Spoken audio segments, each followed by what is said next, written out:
Amanece en la Sierra Norte de Sevilla. Olores a romero y lavanda despiertan nuestros sentidos, mientras entre encinas los guarros pastan ya por la dehesa buscando sus preciadas bellotas. La ribera de Huelva y la de Cala anuncian la llegada del nuevo día a El Ronquillo, un pueblo al que rodea un privilegiado entorno.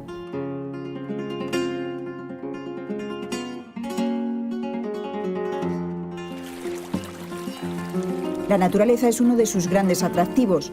Por eso comenzamos nuestro recorrido por la zona, haciendo una ruta que nos lleva hasta Los Cachones. Tenemos la suerte de tener 5 rutas homologadas por la Federación Andaluza de Montañismo. Justamente aquí termina una, que es Los Cachones.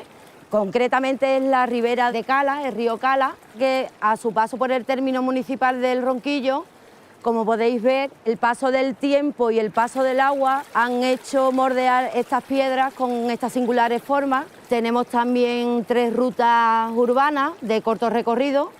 Aparte tenemos nuestra vía verde, que es la recuperación de una antigua vía de tren.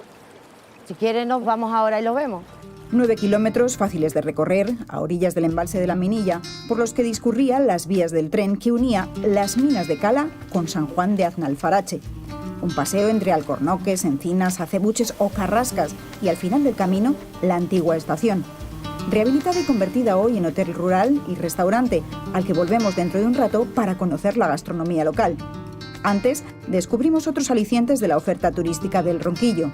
Visitamos un parque multiaventura. Vamos a encontrar diversidad de animales, de actividades de aventura, flora y fauna y una gincana estupenda para conocer la instalación. Todo esto es gratuito, entrar en la instalación y hacer la gincana.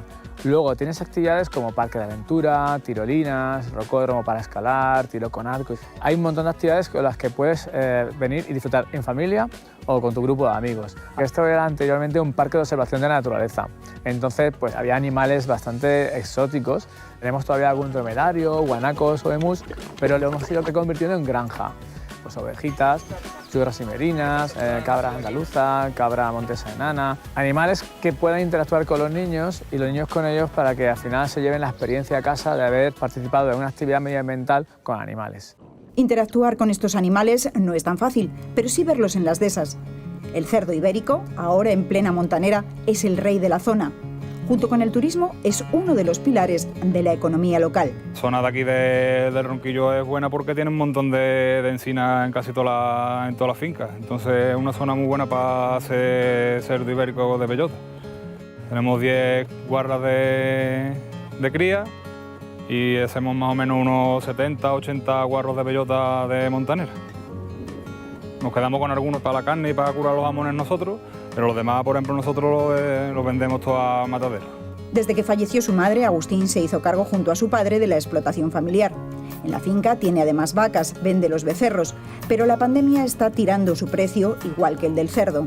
Este año está siendo regular, porque este año no hay mucha, como otros años había bellota, y los precios están súper bajos. Con el tema de la pandemia, los precios del guarro están por los suelos. Como suele decirse, del cerdo hasta los andares. Aquí lo saben bien. Desde tiempos inmemorables ha sido fundamental en su gastronomía. En el pueblo nos enseñan cómo hacían chorizo artesanalmente. Esto es una embutidora de chorizo, la que se ha usado siempre, toda la vida. Ahora vamos a proceder a llenarla y a hacer el amarre de los chorizos, como se ha hecho siempre. Es carne de cerdo ibérica con aliños de especias naturales. Lleva comino, lleva pimentón, lleva pimienta negra, ajo molido, sal. Se le echa un poquito de agua para suavizar la mezcla. Se embute directamente en la tripa y ahora pues se va apretando, se pincha para que no coja aire, se amarra y se deja secar unos días y ya está listo para su consumo. Juan Antonio y Maleni han seguido la tradición de Machaquito.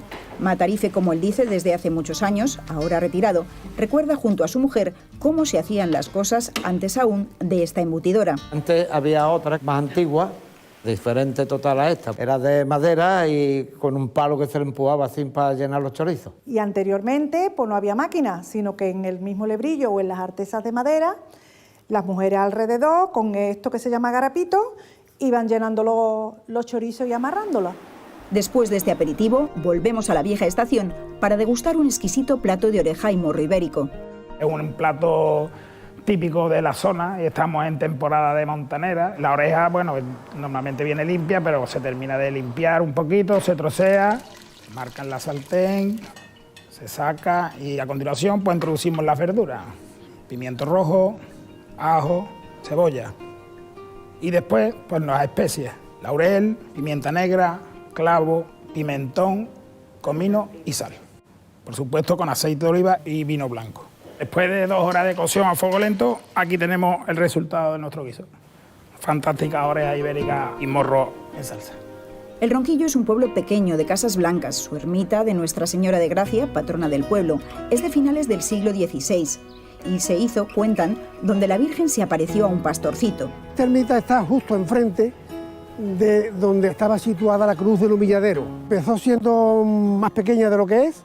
Esta parte que se ve que sobresale se le añadió cuando el pueblo tuvo una apertura de numerosas minas de hierro, de cobre, de magnetita. Eso atrajo a mucha población foránea y entre tanta gente pudo reunirse gran cantidad de donativos y determinaron hacer la ermita. Unos 40 años después se hizo la iglesia parroquial del Divino Salvador, patrón del pueblo. Son los 2 edificios que más destacan en un pueblo tan pequeño como este, pero con mucha historia. Los orígenes del Ronquillo se remontan a 1350. Por aquel entonces este lugar era un alto en el Camino Real que unía Sevilla con Extremadura. O sea que esto no era un pueblo, esto era una especie de aldea pedánea dividida en 2.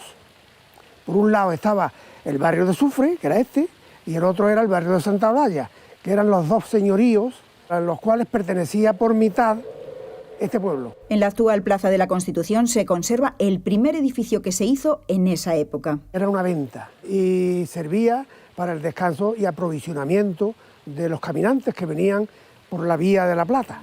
Se eligió esto para poner la posada porque era un fontanal. Este terreno lo rodeaban 5 o 6 fuentes. La posada la regentó un hombre apodado El Ronco, de cuyo nombre proviene el del pueblo. Durante 4 siglos permaneció intacta hasta que en 1810 las tropas de Napoleón bombardearon el pueblo. Otro edificio que también tiene sus años es este alojamiento rural. Era la última casa, la carretera que iba hacia la ciudad de Huelva venía por aquí detrás de la casa y de hecho tiene los 4 cantillos, la casa, que marcaba eso, que era la última casa del pueblo. Esta es la resolana, porque aquí siempre se han puesto las mujeres a coser al sol. Y lo curioso que tenía, sobre todo, era la techumbre del cañizo, que estaba muy bien hecho. Antiguamente estos techos tenían por encima adobe y se mantenían con la moñiga de las vacas, que se le daba, y esa humedad hacía que se compactara el adobe. En el otro alojamiento se conservan los arcos originales del interior. Dependiendo de lo pudientes que fueran sus dueños, tenían alcobas a un lado y otro. Casas y gentes, las del Ronquillo, que desde siempre han acogido y acogen con los brazos abiertos a los viajeros que vienen a descubrir este bello paraje.